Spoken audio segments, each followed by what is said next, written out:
Hello there, AP Physics students. How about some textbook hints regarding T9.2? We are definitely into circuitry, and so the first question we'll look at is number 53. We've got a parallel circuit. Now remember, a parallel circuit means the electrons arrive, and what they do is they split up.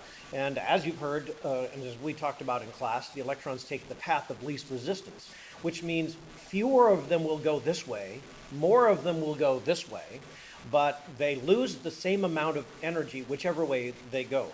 The big issue with voltage in a parallel circuit is that the voltage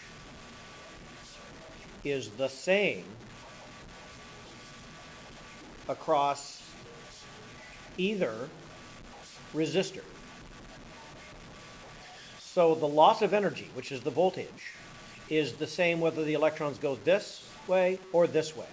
So if I had a voltmeter and I connected it at the beginning and the end, it would say the same number of volts, as if I just found out how much energy it lost in each one individually. And so you could use V equals I times R to start this, and that's the Ohm's law. And again, so the hint of how to start this is we would like to know, since we have the current and the resistance of this one, you can find the voltage, which is the loss of energy of just this resistor, which means then you know the loss of energy voltage for that resistor. So this helps a lot for number 53. So now let's jump over to number 63. And number 63 is a more complex circuit that you can see very well. First of all, I'll see if I can find this to show you. So you can see number 63 is this one. You've got 45 volts to be lost across this entire circuit. But what we also know is that there are 58 watts of power lost in the entire circuit. So we're going to use that piece of information. So the first step, there's no way you can do any kind of circuitry without drawing the diagram. And even though it's there, I'll draw this a plus and a minus. And then we have a resistor R1. Then that goes to a branch, a parallel branch. And so that parallel branch then would be breaking off to make a resistor R2. Another parallel branch, this one has two resistors, R3 and R4, and these are all the same resistance. And again, we don't know what it is, but each one is the same resistance. And finally, one other branch of R5. Now they all attach together and join up again and go back to the battery.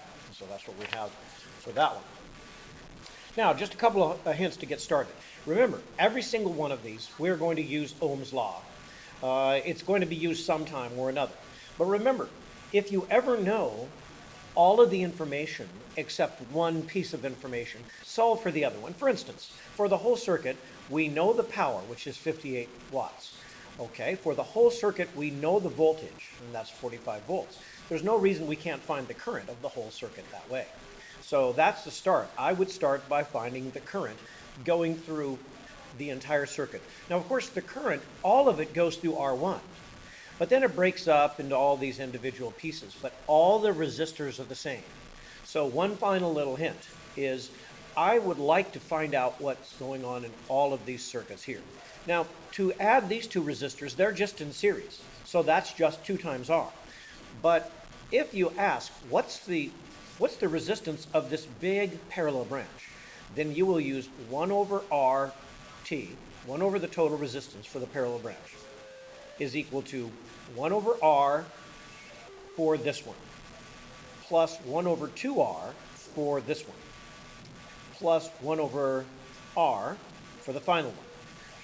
If you add all these together, that'll be very useful to help you get the total resistance of the whole circuit, and that should be sufficient information to get you started. Have fun.